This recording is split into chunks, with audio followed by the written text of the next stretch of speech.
This week's shoutout goes to DeviantArt creator Ayo Kenshi.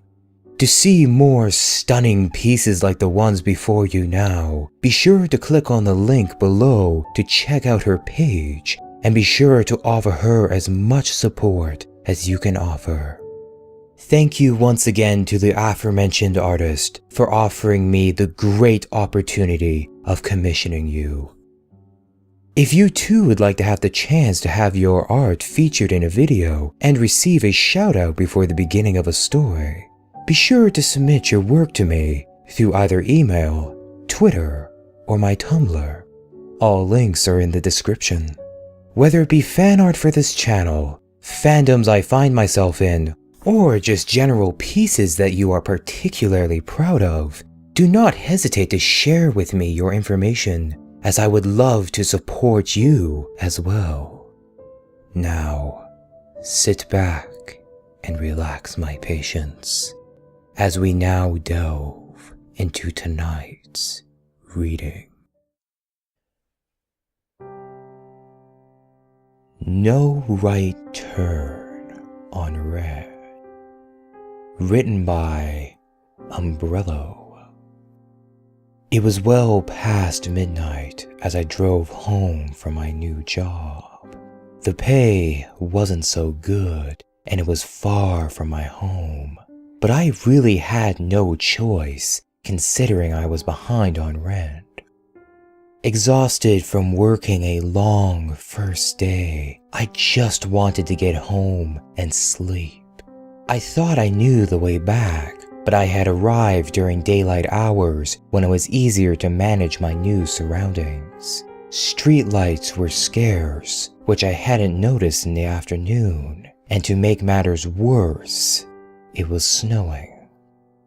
Somewhere along the way, I must have taken a wrong turn, as soon I was completely lost. After driving aimlessly through unfamiliar neighborhoods, I finally came to a traffic light. I was relieved, as it meant the highway was nearby. I was almost positive it was to the right, but the light was red. A sign on the corner stated, "No right turn on red." Who was I to argue with all capital letters? Yet, it was so late that none of the houses I passed had lights on, and there were no cars around. Surely, it was okay to make a right turn. Screw it, I said, and stepped on the gas. Halfway through the turn, something darted out into the intersection. A loud, dull thud echoed through the car, and I slammed on the brakes. At first, I didn't react. I just shut the engine off and sat there, hoping it was an animal. Once the initial shock wore off, my hope turned to assumption. I exited the car with my fingers crossed and my breath held. As I rounded the front of the vehicle, I saw the legs of a child. My heart sank into my stomach, and I fell to my knees, sick and ashamed.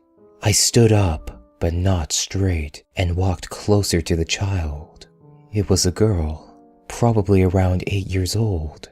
She had a little blue backpack and must have been holding a sleeping bag that was now lying unraveled a few feet away. She lay her face down, blonde hair covered in dark red blood. One by one, delicate snowflakes touched down upon her lifeless body.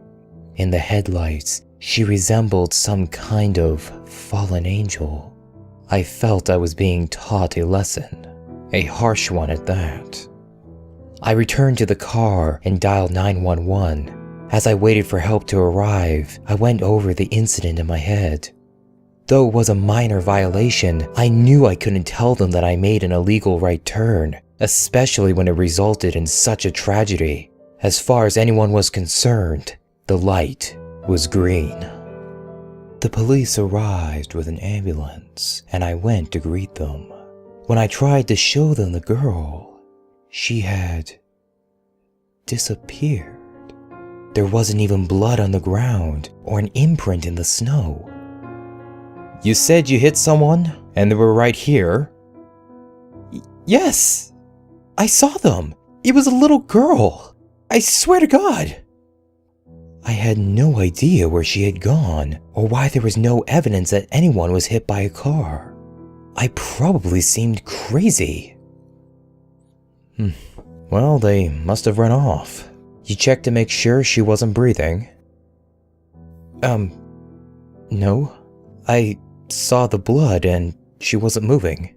I was in shock, I replied, feeling like a complete idiot. Of course I should have checked, but I was too busy figuring out how to cover my own ass. To say it was embarrassing wouldn't do it justice. You were going pretty slow. Chances are she was just stunned. We'll search the area. She couldn't have gone far. Just sit tight and we'll find her. I sat in silence while they scoured the area for the little girl. Somehow, I knew they wouldn't find her as there were no footprints. My eyelids were getting heavy and I kept seeing flashes of the girl's body whenever I would drift off for a moment. With each vision, her face gradually turned towards me, her eyes full of sorrow and anger. Just as I was falling asleep, there was a knock on my car window. They hadn't found any sign of the girl, but they let me know if anything was reported. It was somewhat of a relief, and yet equally unsatisfying. The whole way home, I drove under the speed limit, stopping at every intersection even when the light was green. I didn't get much sleep that night. The next day, I wasn't thrilled about going to work, but as a new employee, I really had no choice. As ridiculous as it sounds, I got lost again on the way home. I had meant to print out some reverse directions, but was too preoccupied with the events of the previous evening. Once again, I drove through parts unknown and eventually came to a red light. Is this the same intersection? I thought. At the time, I wasn't sure, but it did have the same sign. No right turn on red. I was correct about the highway being to the right, so I knew I was going to have to make this turn. This time, I would wait until the light changed. I'm not sure how much time passed, but it must have been at least 20 minutes. The clock on my phone had stopped at 12:47, so I wasn't sure. For a while, I just stared at the words. No right turn on red, contemplating why they mocked me.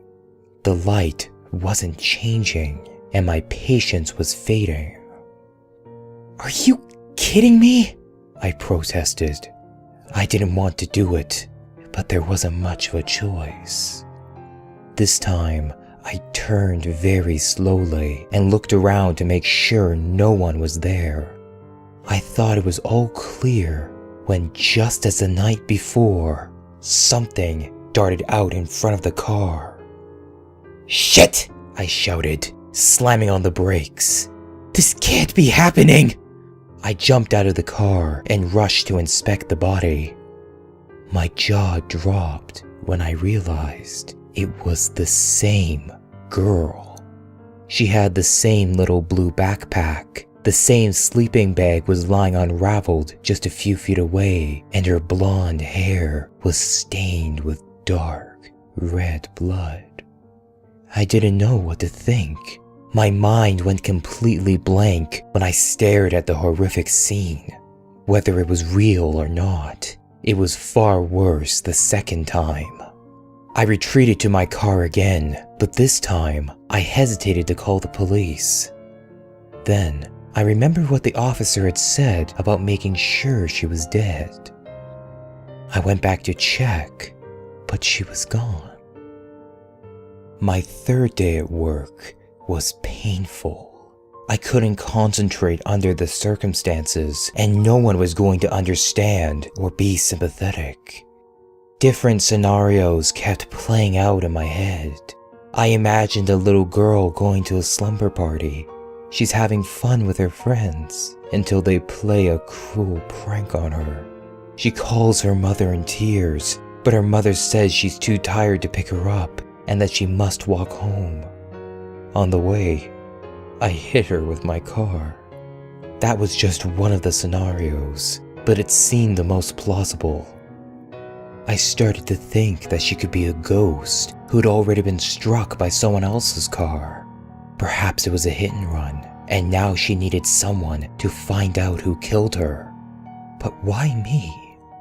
When my shift ended, I was reluctant to leave.